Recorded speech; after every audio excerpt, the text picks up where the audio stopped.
নমস্কার, welcome to মনের রান্নাঘর। মনের রান্নাঘরে তোমাদের সবাইকে স্বাগত। আজ আমি বানাবো খুবই কম উপকরণ দিয়ে পাস্তা। পাস্তা দু রকমের হয়ে থাকে, সুজির পাস্তাও হয়ে থাকে, ময়দার পাস্তাও হয়ে থাকে। তবে আজকে আমি ময়দার পাস্তাটাই বানাবো। আর এর মধ্যে অনেক রকমের ভেজিটেবল তোমরা ইউজ করতে পারো। আর পাস্তা আমরা প্রায় ছোট থেকে বড় সবাই খেতে ভালোবাসি। আর এই রেসিপিটা কম সময়ের মধ্যেই তৈরি করে নেওয়া যায় আর খেতেও অনেক সুস্বাদু হয়। আজকে আমি যেভাবে পাস্তাটা বানাই সেই রেসিপিটাই তোমাদের সাথে শেয়ার করব। ঘরে থাকা উপকরণ দিয়ে এই রেসিপিটি তোমরা তৈরি করে নিতে পারবে। চলো তাহলে দেখে নেওয়া যাক রেসিপিটি কিভাবে তৈরি করছি।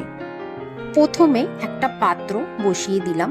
পাত্রর মধ্যে পরিমাণ মতন এখানে জল ব্যবহার করছি।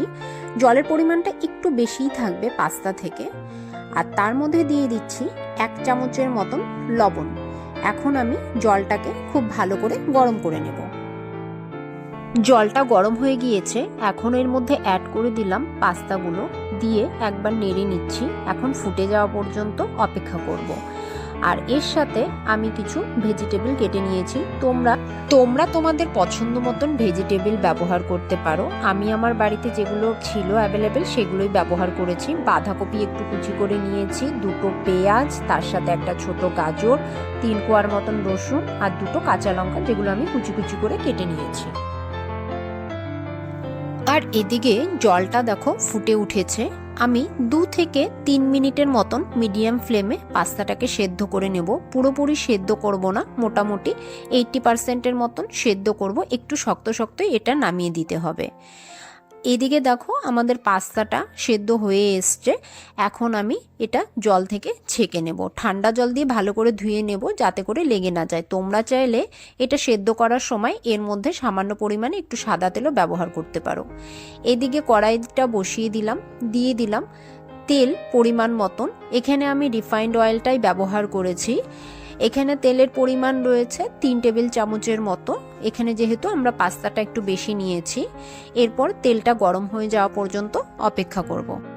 তেলটা গরম হয়ে গিয়েছে, এখন তেলের মধ্যে দিয়ে দিলাম প্রথমে রসুন কুচিটা, তারপরে দিয়ে দিলাম কাঁচা লঙ্কা কুচি, তারপর একে একে করে পেঁয়াজ কুচি, গাজর কুচি, বাঁধাকপি কুচি, সমস্ত সবজি যা যা নিয়েছি একবারে অ্যাড করে দিলাম। আর তার সাথে দিয়ে দিলাম পরিমাণ মতন লবণ। লবণটা অ্যাড করে দিলাম যাতে করে সবজিগুলো সেদ্ধ হয়ে যায়। এখন সমস্ত উপকরণগুলো একসাথে ভালো করে একটু ভাজা ভাজা করে নেব। এই টাইমে অবশ্যই করে গ্যাসের ফ্লেমটা মিডিয়াম টু হাইতে রাখবে।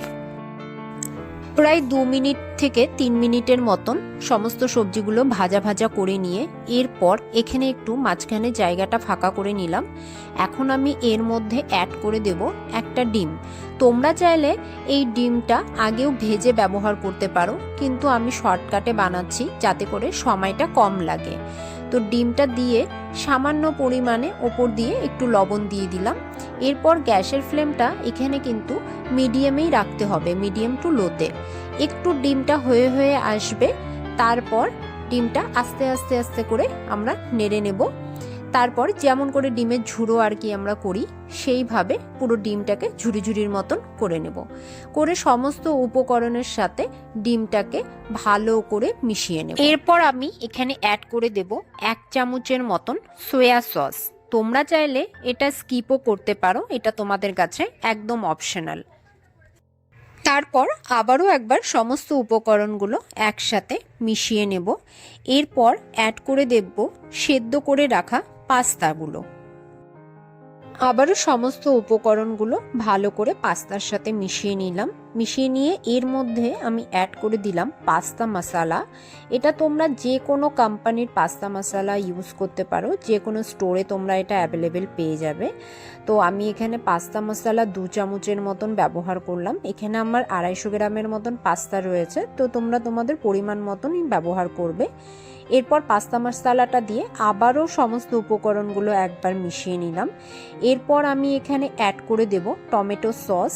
আমি এখানে আজকে পাস্তাতে কোনো রকমের টমেটো ব্যবহার করিনি, তো টমেটো সসটা একটু বেশি পরিমাণে ব্যবহার করব। এটা তোমাদের টেস্ট অনুযায়ী তোমরা যে যেরকম ভালোবাসো সেই হিসাবে তোমরা সসটা অ্যাড করতে পারো। আর 1 মিনিটের মতন সমস্ত উপকরণগুলো ভালো করে নেড়ে চেড়ে রান্না করে নিলেই রেডি আমাদের গরম গরম পাস্তা, যেটা সকালের নাস্তা বা সন্ধ্যের টিফিনে খেতে দারুণ লাগে এবং কম সময়ের মধ্যেই তৈরি করে নেওয়া যায়। তোমরা এভাবে বাড়িতে ট্রাই করো এবং আমাকে কমেন্টে জানিও তোমাদের আজকের রেসিপিটি কেমন লাগলো। যদি ভালো লেগে থাকে অবশ্যই আমার চ্যানেলটি সাবস্ক্রাইব করে দিও, পাশে থাকা বেল চিহ্নটি প্রেস করে দিও, তাহলে আমি যখন কোনো রেসিপি শেয়ার করব তোমরা নোটিফিকেশন পেয়ে যাবে। আজকে তাহলে এ পর্যন্তই, দেখা হবে আবারও একটি নতুন কোনো রেসিপি নিয়ে। ততক্ষণের জন্য তোমরা সবাই ভালো থেকো, সুস্থ থেকো, ধন্যবাদ।